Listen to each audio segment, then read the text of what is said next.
Bienvenue sur Africa 24 dans cette nouvelle édition du QG Weekend. Au sommaire, Catherine Samba-Panza veut s'assurer du soutien de la communauté internationale. La présidente de transition centrafricaine s'est exprimée à l'ONU ce vendredi. Nous y reviendrons dans ce journal. La lutte contre le paludisme se poursuit en Afrique. La maladie a causé plus de 700 000 décès, dont plus de 90% en Afrique. Certains pays inversent, cela dit, la donne, à l'instar du Rwanda, avec un taux de mortalité de 4%. Et enfin, direction le Burkina Faso et précisément à Yagma. Depuis les fortes inondations de 2009, cette localité abrite de nombreux sinistrés. 5 ans après, les habitants attendent toujours la viabilisation de leur site. Une promesse du gouvernement non respectée pour le moment. La Centrafrique demande davantage de soutien. La présidente de transition, Catherine Samba-Panza, a lancé un appel en ce sens à la communauté internationale ce vendredi face aux Nations Unies. Depuis sa nomination en janvier 2014, la présidente doit en effet composer avec une armée inexistante, des forces de défense démantelées et peu de moyens pour ramener la sécurité. Modibo Bachir Walidou, ministre de l'administration du territoire et porte-parole du gouvernement, explique comment la vie tente tout de même de reprendre son cours. On peut dire que les choses ont considérablement changé. Au kilomètre 5 où j'habite, je peux vous dire que les choses ont radicalement changé. C'est-à-dire que, premièrement, les attaques massives des anti-Balaka contre le quartier ont disparu, ont cessé. Il n'y a plus d'attaques massives des anti-Balaka contre le kilomètre 5 comme il y en avait eu jusqu'au mois de mars, jusqu'au mois d'avril encore. Il n'y en a plus, premièrement. Et même les agressions, les provocations, les violences de caractère communautaire qui se produisaient de temps en temps sur certaines personnes en circulation dans d'autres quartiers en dehors du kilomètre 5 ont également disparu. Aujourd'hui, on peut trouver des personnes de confession musulmane, par exemple, qui se promènent, qui vont à la banque, qui reviennent sains et sauves, et ces personnes-là peuvent vaquer plus ou moins correctement à leurs occupations habituelles si jamais ils le désirent. Donc, il y a beaucoup de changements sur ces plans-là également. Nouveau laissez-passer pour les habitants des deux capitales congolaises. C'est un nouveau départ pour les relations bilatérales de la République démocratique du Congo et du Congo voisin. Comment s'articule cette nouvelle coopération? Élément de réponse avec Marina Vanier. Un titre de séjour désormais entre les deux Congos, une mesure qui s'applique uniquement pour les habitants de Kinshasa qui se rendraient à Brazzaville et ceux de Brazzaville désireux de se rendre à Kinshasa. En avril 2014, le Congo-Brazzaville a entamé plusieurs expulsions des étrangers en situation irrégulière sur son territoire. Les Kinois de la République démocratique du Congo ont été les plus concernés avec plus de 130 000 départs de force volontaires. Une commission mixte a été mise en place pour réfléchir sur les nouvelles relations entre les deux États. C'est une bonne chose dans la mesure où le titre de séjour permet de canaliser les flux migratoires entre les deux pays.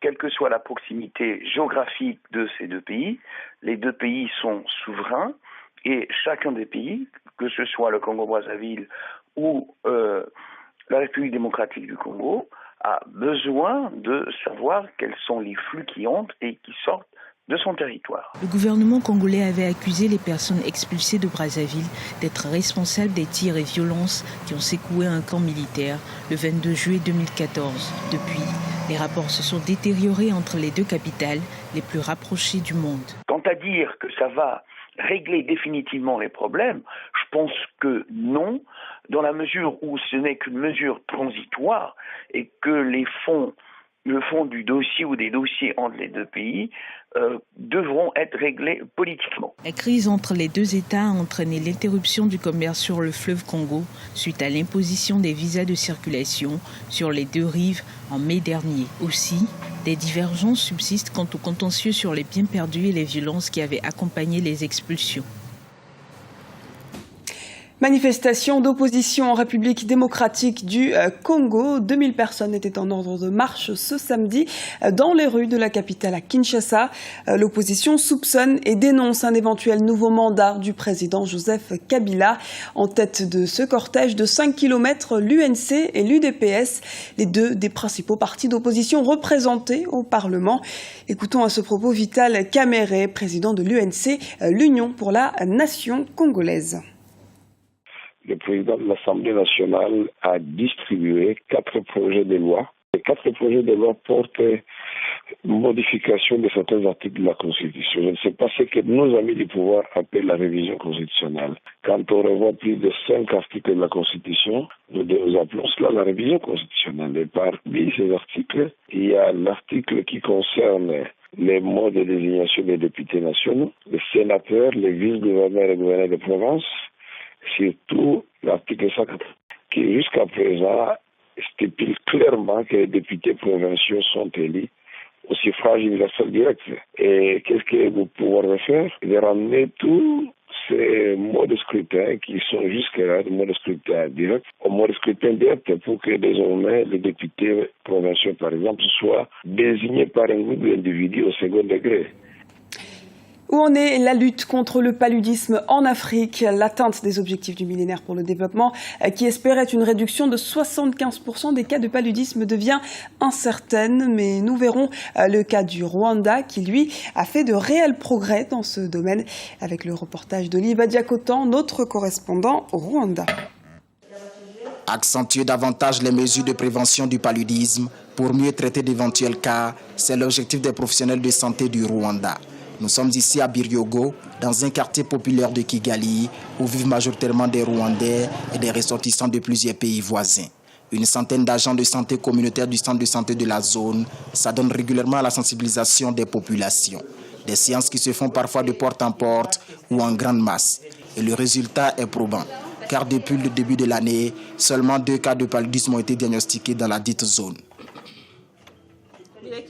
En voyant les jeunes bébés, le mère qui meurt à cause du paludisme, alors j'ai décidé d'y participer pour contribuer dans le domaine de santé. Je sensibilise plus les mères et leurs enfants de moins de 5 ans. Je montre à la population les attitudes à adopter pour éviter le paludisme, mais aussi d'autres maladies comme la tuberculose et le VIH-Sida. 83% des ménages rwandais possèdent aujourd'hui des moustiquaires imprégnés d'insecticides à longue durée. Plus de 70% des femmes enceintes et des enfants de moins de 5 ans dorment sous ces moustiquaires. Mais à Biryogo, certaines attitudes des populations favorisent la propagation de la maladie. Le problème majeur qu'on trouve ici dans nos zones, il y a des personnes qui ne suivent pas les conseils des animateurs de santé. Dans ce cas, s'ils ne suivraient pas ces conseils, il peut attraper le paludisme parce qu'ils n'utilisent pas souvent les moustiquaires. Les États-Unis ont alloué de 2007 à 2013 environ 145 millions de dollars au Rwanda pour lutter contre le paludisme. Ils ont affecté 18 millions de dollars cette année pour la même cause dans le pays.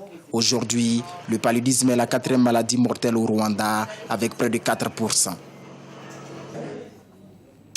Au Burkina Faso, le site de Yagma accueille plus de 24 000 sinistrés des inondations du 1er septembre 2009. 5 ans après, malgré un plan d'aménagement en cours, les habitants s'impatientent. Le site manque en effet d'infrastructures sanitaires et scolaires, comme nous l'explique Wendiam Valentin Compaoré, notre correspondant au Burkina Faso. 5 ans après les inondations de septembre 2009, les sinistrés de Yagma au Burkina Faso attendent toujours les promesses faites par le gouvernement. En effet, après ce sinistre qui a causé de nombreux dégâts tant matériels qu'en pertes en vies humaines, c'est ce village qui a été retenu par les autorités pour accueillir et abriter environ 24 000 ménages. Mais les promesses de construire des infrastructures sanitaires scolaires ne sont toujours pas effectives. À ce jour, seul le lycée a été construit et un centre de santé qui n'est pas fonctionnel. 5 ans après, les espoirs se dissipent.